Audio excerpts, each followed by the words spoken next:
Hey guys, Michael Sanchez, violin teacher here. Hope you guys are having a good day. This is our first time going on the live Hangouts in quite a while. So welcome to everybody out there that's watching. So this is actually my store. You guys can see this is where I hang out and have a lot of students come here for lessons, and obviously have a lot of instruments. So yeah, maybe this is the first time you guys have seen my downstairs. So yeah, really happy that you guys are viewing. Looks like we're starting to get the view count up. So yeah, basically today we're going to be talking about different things that are going to help your intonation. So I find a lot of students out there really struggle to play in tune. So hopefully after watching this, you guys are going to feel more confident. Just to let you guys know, you guys are available that are watching live right now to jump in to hang out with us, especially afterwards. If you want to say hello and just hang out. But yeah, for right now, I'm going to kind of go into the tips as far as intonation. Okay, so the first thing that I wanted to mention is just what the word intonation means. So I find a lot of students don't necessarily know the term. So let me kind of just cover that first. So basically, intonation is the concept of putting your fingers in the exact right spots. So being that the violin is fretless, it makes it challenging to really get exact with your finger placements. So I find a lot of students, they kind of just put fingers down, hoping for the best. They might have a good ear to kind of tell if they're right or wrong, but it's challenging to get it exact, which is kind of what everybody eventually will want to do, because obviously without playing exact, you're going to sound pitchy. It's going to be a little bit more hard to get a good sound. So my recommendation would be for you guys to play as many scales as possible. So I'm actually going to cover playing scale today and kind of show you how I practice my intonation. So the G major scale starts off on the G string. Have no fingers down.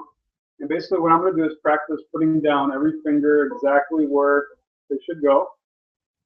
I'm going to try to use fourth fingers if I'm that advanced. Some of you, if you're more beginners, maybe you don't know how to use the four yet.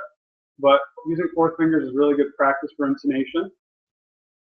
And then I'm going to basically try to make it to where I'm playing as good as in tune as possible. My knuckles are up high, my hands up high to where I can just kind of let my fingers drop.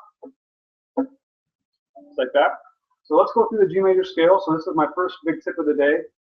Is playing scales is going to be really helpful for your intonation.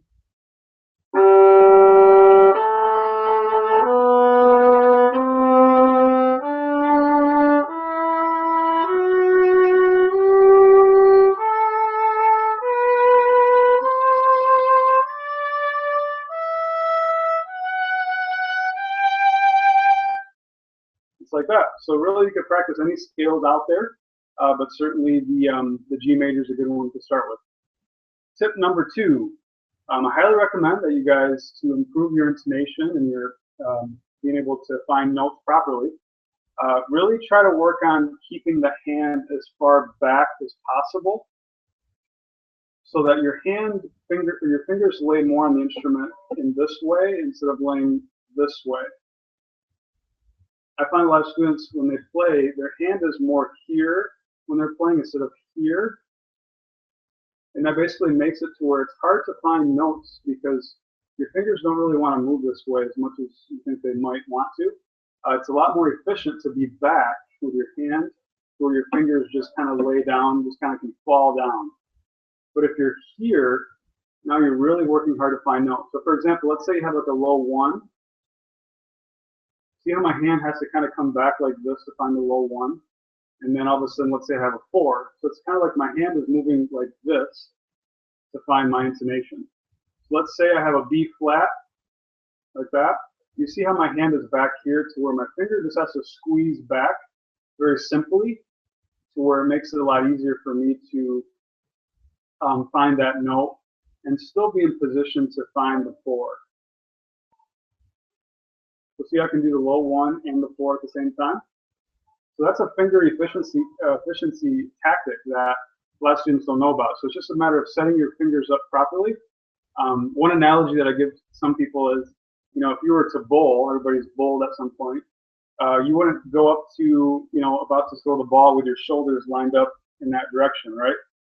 Your shoulders would be lined up at the alley, hoping to throw the ball properly. So it's kind of the same concept, that we're trying to have our hand be in position to where we can just let our fingers fall and find the notes properly.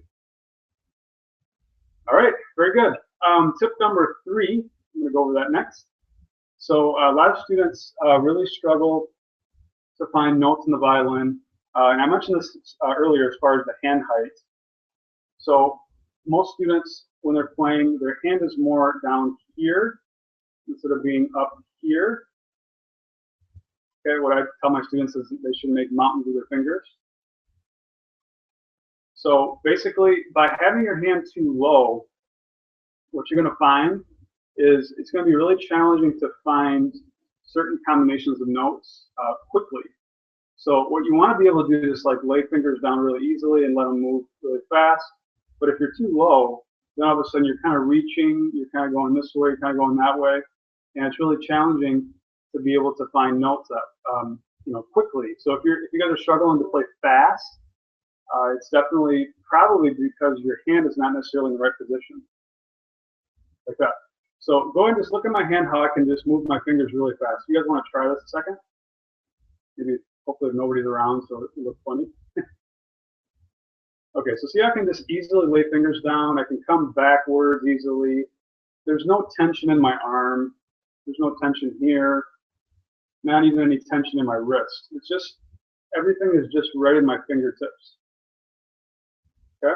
Most people think that when they're playing, they have to have all this forced tension, all this forced activity when they play, and it's just not the case. It should actually be opposite. It should be where your arm is as relaxed as it possibly can, and that you're in a position where your fingers are literally everything, that's all that's doing the work. Hopefully that makes sense. Cool, we have our first visitor. Terry, you're officially the first Google Hangout visitor. Congratulations. So any of you guys that are interested in coming in, feel free.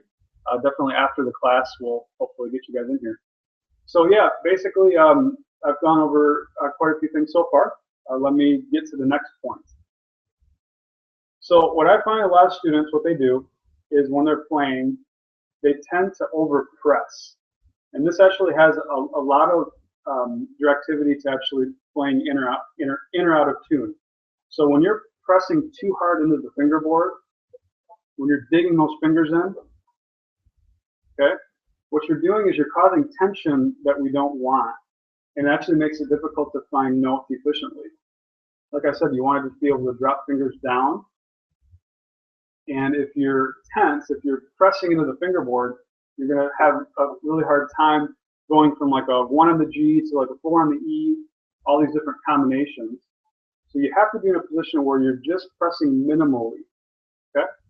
So what I tell students is that try to find the closest spot right before the nail.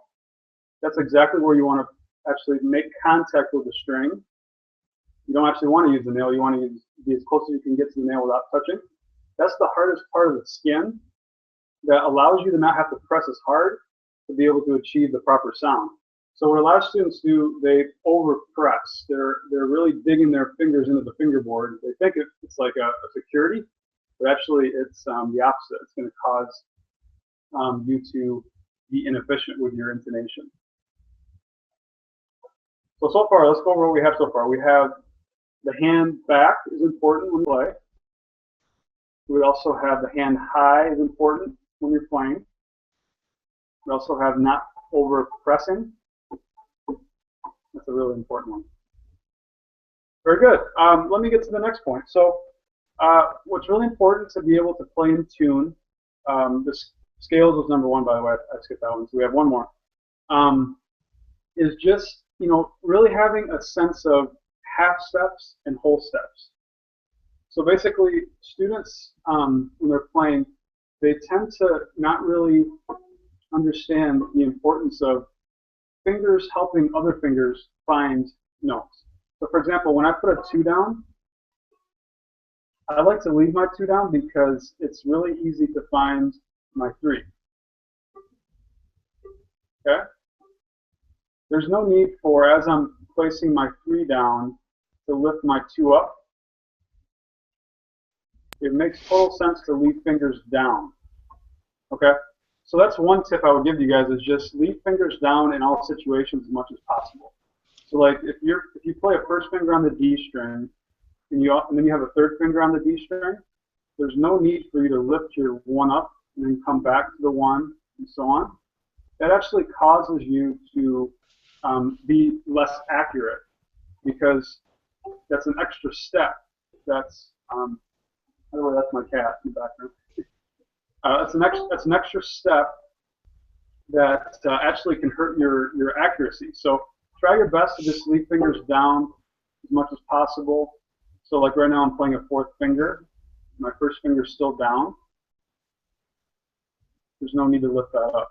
Now if you have, let's say you have a 3rd finger, there's no time, and it's not efficient to go like 1, 2, 3. Like, I don't suggest doing that.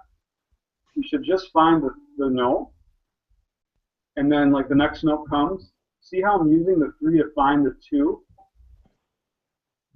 So it's like I place my 3 down, and then I kind of can find the 2 easily. So you can use fingers to your advantage as far as having them in certain places to find those half steps and those whole steps. Hope that makes sense. So yeah, what I'm going to do is invite all you guys right now just to come into the class. I know this is the first one, so it might be challenging. Right now we have 3 in here, but it does allow up to 10. And you guys can come in and kind of ask questions as you have them. And basically I can help you guys out further. This video will be posted on YouTube. It's going to stream right to YouTube, so you'll be able to see it later. Visit my YouTube channel at youtube.com/violintutorpro. Please visit violintutorpro.com to join our community, which is really growing. And we'll be doing a class on Saturday, as well as we have a schedule always updating on the site now. Hope to see you guys there.